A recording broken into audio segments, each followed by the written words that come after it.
Hi, I'm Sarah, and you are watching Can Sarah DIY It? Today, I am participating in something very exciting. It is a playlist for YouTube creators that have less than 1,000 subscribers. This is awesome, okay? We get to join together, make something beautiful, create something, show off our talents, and get to be in a playlist together for all of you who want to see what's new out there. Today, the theme is baby love, which is so cute. Okay. I loved when my daughter was little, but she's 7, so I don't need to DIY anything for a baby. But guess what? My sister asked me to help her decorate for a surprise baby sprinkle. So shh, don't tell anyone because it's not until next week.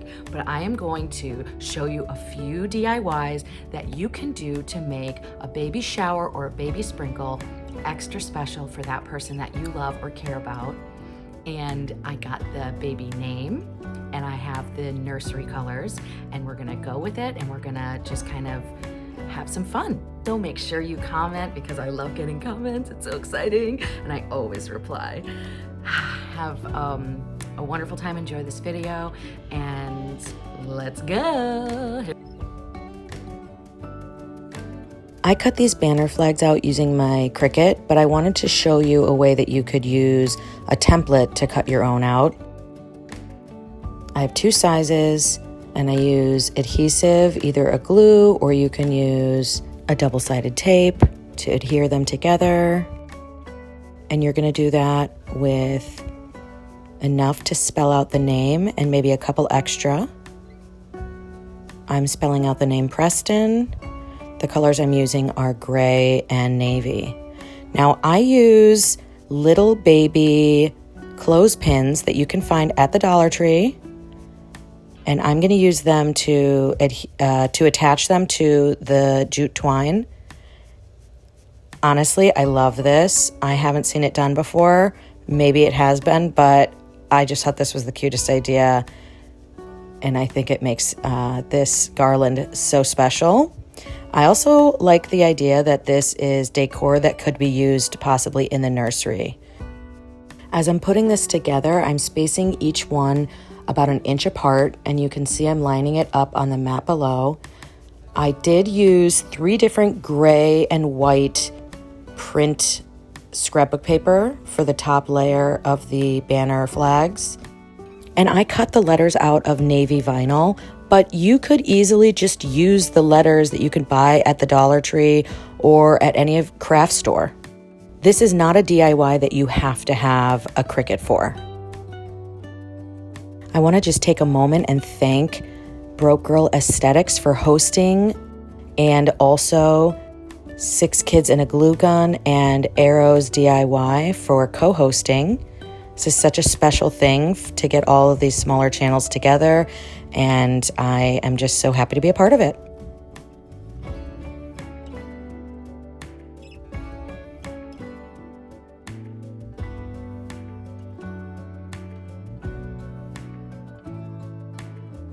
I thought I had videotaped me cutting out this onesie, but of course I didn't turn the camera on. So what I did is I took a 36 by 24 inch piece of foam core and I freehand drew out a onesie and cut it out. I think I probably, if I did it again, would make it a little bit wider in the body, but this is what I have and I'm gonna work with it. So I'm taking 6-inch, it's like packing paper that I use, but you could also use just foam core that you cut into either 4-inch pieces or 6-inch wide pieces and line the outer edge. You're just trying to make a space that you can fill. I do enough balloon mosaics that I buy this in bulk from Uline. This paper, it's like packing or shipping paper. So right now I'm just outlining some of the details so that when you're looking at it, you can see that it's a onesie. I'm doing the little leg lines and the arm lines. And I use a low temp glue gun to glue in my balloons, and I'm using 5-inch balloons.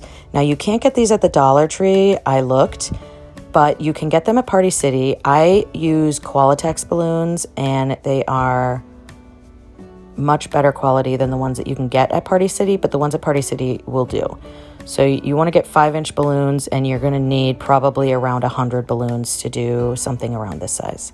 To make the smaller size balloons, you want to fill your balloon up with air and then push all the air into the top of the balloon as you're deflating it, and then tie it really tight. That's the only way you're going to get these small balloons that still have shine. Now I'm filling up a ton of balloons in the blue and the gray. I did a few where I double stuffed the blue inside a clear polka dot balloon just to add a little bit of something cute. I'm filling up a ton of balloons, and I'm doing different sizes. That is something I do just to make it more interesting. If you do all the same size, it looks a little bit too uniform, in my opinion. And now you're going to see I use my low temp glue gun. If you use a high temp glue gun, you're going to pop all the balloons, but low temp works just fine. I decided to keep the sleeves gray like I did for the little cutouts for the leg holes. And then the body, I'm going to do a mixture of blue and gray, but I'm going to go mostly blue.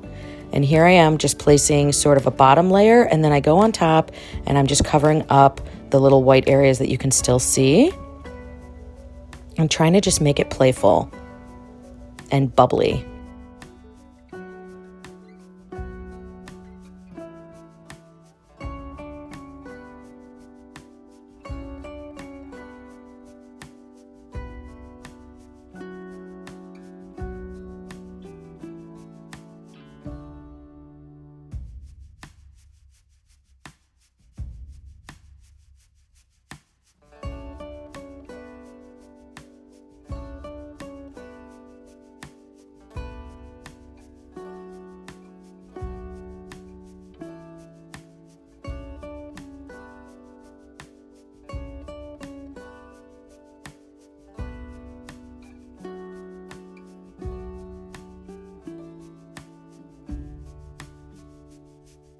For my final DIY, I cut out the initial P for Preston out of heat transfer vinyl, also known as HTV, in the color navy. I am weeding it now. I'm just cutting out the excess because you can reuse these little pieces for cutting out smaller decals. So always save those things. Now I used my silhouette to cut this out because I just got my Cricut, and I've had the silhouette for about 6 years, and I just have to tell you, they make it look so easy on these videos to use the Cricut. I don't find it that intuitive. I have been using the silhouette for 6 years, so it's really simple for me to just quickly do something. So I need to just practice and get used to the Cricut software, and then I am sure I'll be able to just knock things out the way I can on my silhouette. But so far, you know, if you're struggling and you just got your Cricut and you're like, how come it seems so easy on the YouTube videos? Don't worry, it's hard for me too, and I'm experienced with this kind of thing. So if you're having a hard time, I feel your pain. Just keep at it. So here's my P. I'm going to take a gray pillowcase that I had in my stash, and I'm going to use my heat press. I have a big heat press, but Cricut makes a little handheld heat press that works. You can also just use an iron. You just want to get, you want to use high heat, and you want to use a lot of pressure. And you also want to use the right amount of time. If you use too much time, you're going to burn the vinyl, or you risk burning the vinyl. And if you don't use enough time, you're not going to adhere it, or it's not going to last. So I also have vellum around my heating press because it will damage the vinyl if I don't have that on there. So now I'm peeling back the the backing, and I'm gonna do another 5 seconds. I press that at 310 degrees for 10 seconds and then another 5 seconds without the backing. And here's the pillow.